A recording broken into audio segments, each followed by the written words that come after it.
오늘 우리 주시는 말씀은 요한계시록 11장 14절에서 19절까지 말씀입니다.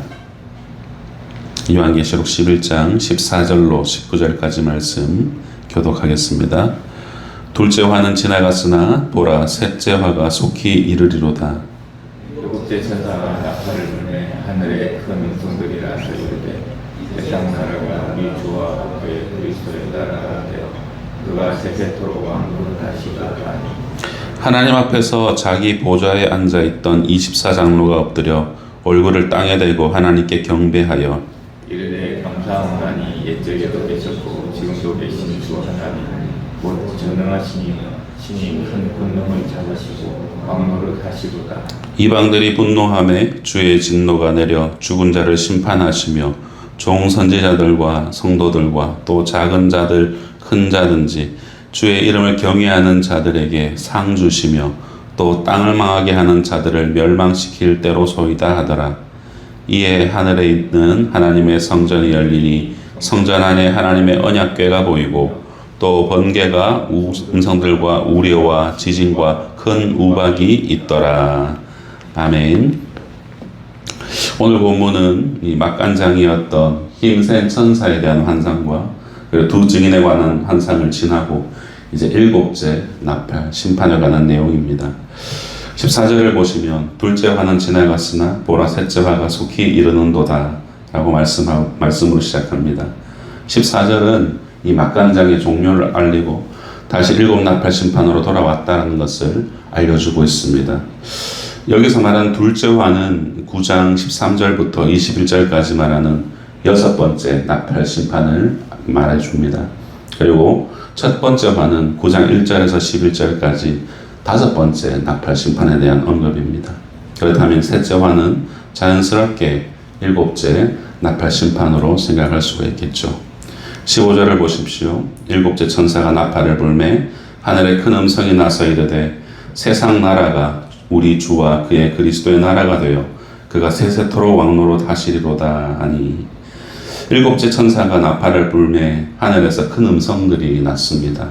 이는 일곱째 인 나팔에서 일곱째 인을 뗄 때에 하늘이 반 시간쯤 고요했던 것과는 대조적이죠. 그리고 10장의 힘센 천사가 하늘에서 이 땅으로 내려왔던 것과는 대조적으로 일곱째 천사가 나팔을 불 때에는 땅에서는 그 어떤 것도 음성이 들리지 않고 하늘에서 큰 음성이 들렸다라고 표현합니다. 그러므로 일곱 번째 나팔 환상의 이 공간적 배경은 하늘이다라고 말할 수가 있죠. 그 하늘에서 큰 음성이 울려 퍼지게 한 주체는 바로 천사입니다. 그 음성은 세상 나라가 우리 주와 그의 그리스도의 나라가 되어 그가 세세토록 왕노릇 하실 것이다 라는 그런 음성이었죠. 세상 나라가 이 성부와 성자의 나라로 변했다라는 것을 의미합니다. 세상 나라는 원래 주님의 것이었습니다. 그런데 세상 나라의 권력과 사람들은 자신의 것으로 착각하면서 살아가고 있습니다. 하지만 때가 되면 이 세상의 모든 것은 이 땅을 만드신 창조하신 원래의 주인이신 하나님께로 다 돌아갑니다. 그리고 이 하나님의 나라가 영원토록 존재하게 될 때에 그곳에서 바로 하나님이 왕노릇 하신다라고 우리에게 말해주고 있습니다. 그러므로 사랑하는 성도 여러분, 우리는 이 세상에 살아가면서 잠시 살아가는 이 세상에서 내 것, 내 집, 내 땅, 내 소유 이런 것들에 대한 집착을 내려놓아야 됩니다. 지금 우리가 가지고 있는 모든 것은 내 것이 아니라 주님의 것인데 우리가 이 땅에서 주님의 사랑으로 살아갈 수 있기 위해서 잠시 우리에게 맡겨주신 것이다 라는 것을 늘 잊지 말아야 됩니다. 우리 이것을 흔히 청지기적 사명이다 라고 얘기를 하죠. 자신이 청지기임을 인지하고 있는 사람이 이 세상에서 자신의 본분을 잊지 않고 바로 청지기에 있는 그 주인을 늘 기억하면서 주인과 동행할 수 있다라는 것을 기억하시길 바랍니다. 본문 16절과 17절을 우리 같이 한번 읽어보겠습니다. 16절 17절입니다. 시작. 하나님 앞에서 자기 보좌에 앉아있던 24장로가 엎드려 얼굴을 땅에 대고 하나님께 경배하여 이르되 감사하옵나니 옛적에도 계셨고 지금도 계신 주 하나님 곧 전능하시니여 친히 큰 권능을 잡으시고 왕노릇 하시도다. 아멘. 하늘의 천사들의 큰 음성을 들은 이 24장로가 이제 반응을 하죠. 얼굴을 땅에 대고 하나님께 경배하는 장면이 보여집니다. 여러분, 24장로는 앞서 4장이나 7장에서 언급되었던 것처럼 12지파와 12사도를 상징하는 교회를 대표하는 인물이다라고 말씀드렸습니다.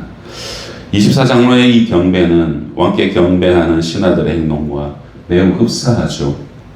하늘의 천사들이 하나님을 향하여서 세세토록 왕노릇 하시리로다 라고 이 천사들이 말을 하니 24장로가 어찌 가만히 있을 수 있겠습니까?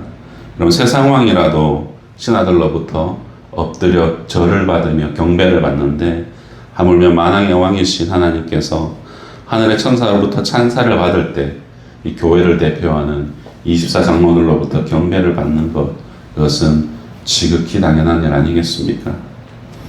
우리는 이 땅에서 하나님께 영과 진리로 예배하는 교회로서 하나님의 살아계심을 증거하는 말씀을 읽고 말씀을 들을 때마다 여러분, 우리는 24장로들처럼 하나님께 경배를 해야 됩니다.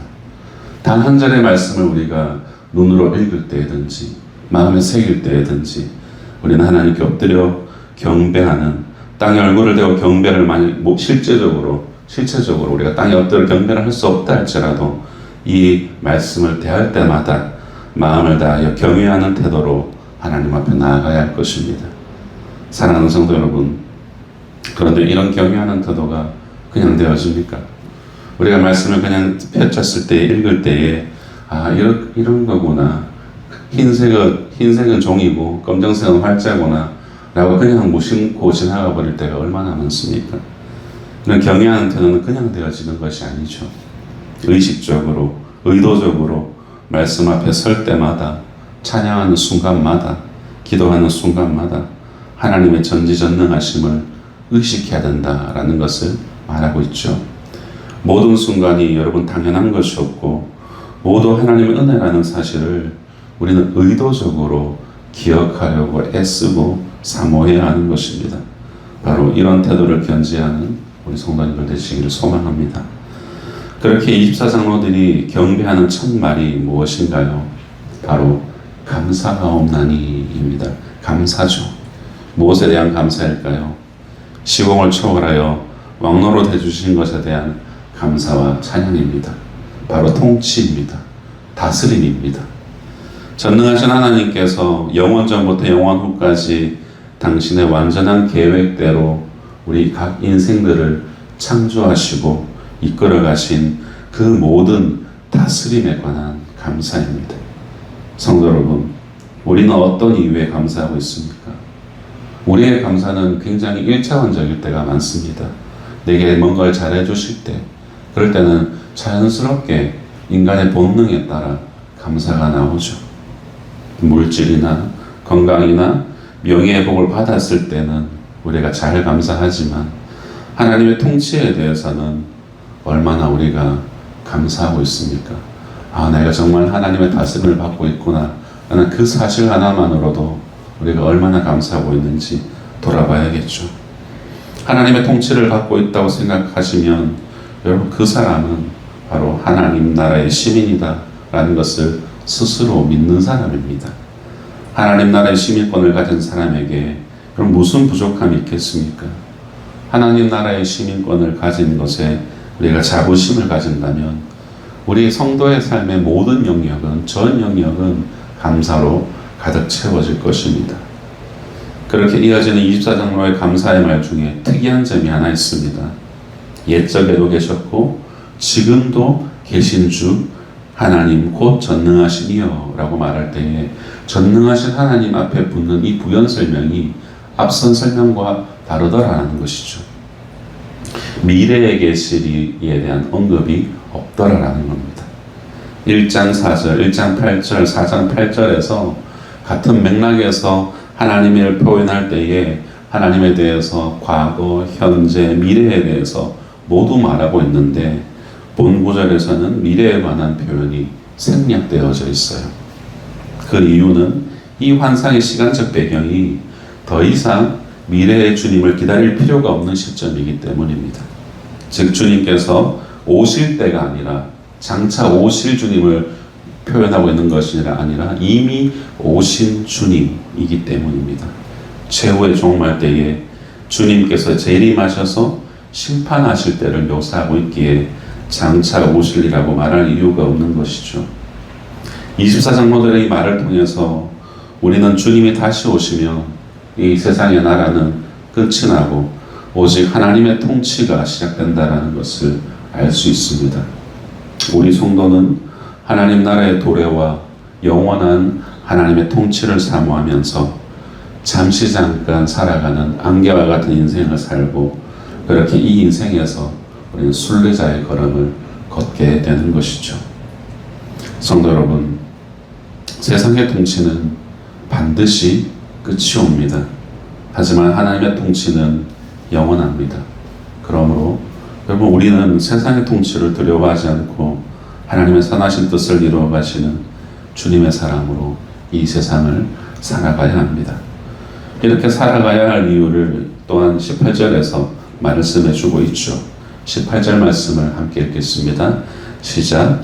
이방들이 분노함에 주의 진노가 내려 죽은 자를 심판하시며 종 선지자들과 성도들과 또 작은 자든지 큰 자든지 주의 이름을 경외하는 자들에게 상 주시며 또 땅을 망하게 하는 자들을 멸망시키실 때로소이다 하더라. 아멘.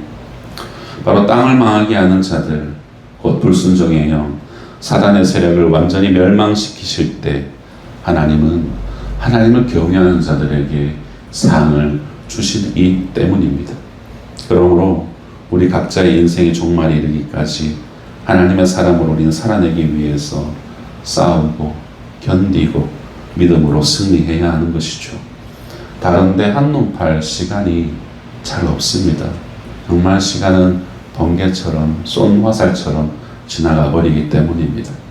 우리 각자의 종말이 언제 올지 그 누구도 알 수 없기에 우리는 하나님을 믿기로 결단한 순간부터 끝까지 믿음의 경주를 달려가야 하는 것이죠.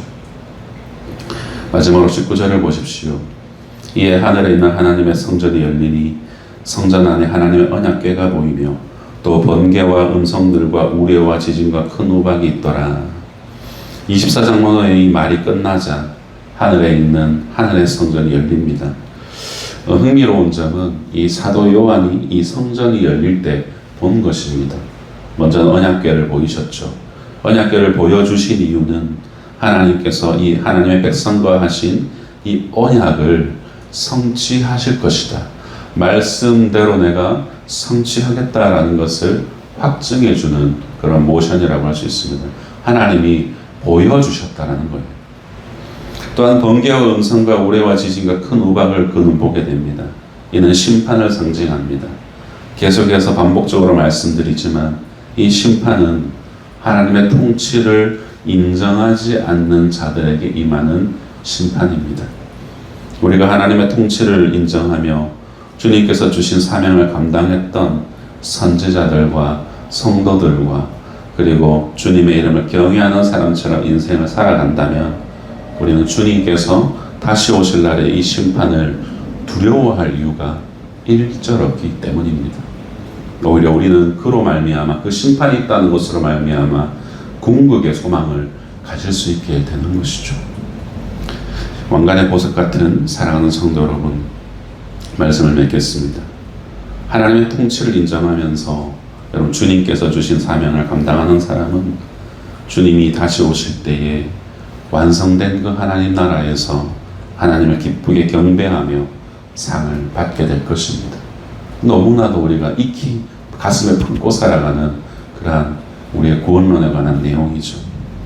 세상의 모든 나라가 그리스도의 나라가 되기까지 우리는 세상 권세에 종속되지 않도록 사울이 말한 바 세상 풍조에 따르지 않도록 우리는 늘 애써야 합니다. 그 애씀이 우리의 힘으로 되어지는 것이 아님을 우리는 인정하고 성령께서 우리를 다스리시고 도와주시기를 늘 겸손한 마음으로 간구해야 하는 것이죠. 우리는 이 세상에서 두 나라에 속해 살아가고 있습니다. 하나는 공중권세가 잡은 세상, 다른 하나는 하나님의 통치의 영역인 하나님의 나라입니다. 비록 우리의 몸이 세상 나라에 매여 있더라도 우리의 마음은 늘 하나님의 나라에 있어야 할 것입니다. 그리고 세상의 법과 제도를 따르더라도 하나님의 통치를 받으며 정직과 공의의 삶을 살아가야 합니다. 때로는 우리가 말씀의 선을 행하다가 어려움과 역경을 만날 수도 있습니다. 그때에 상 주실 주님을 생각하면서 우리가 견디고 살아낼 수 있기를 소망합니다. 부디 오늘도 영원한 하나님 나라의 소망을 품고 살아가시기를 주님의 이름으로 축원드립니다. 기도하겠습니다.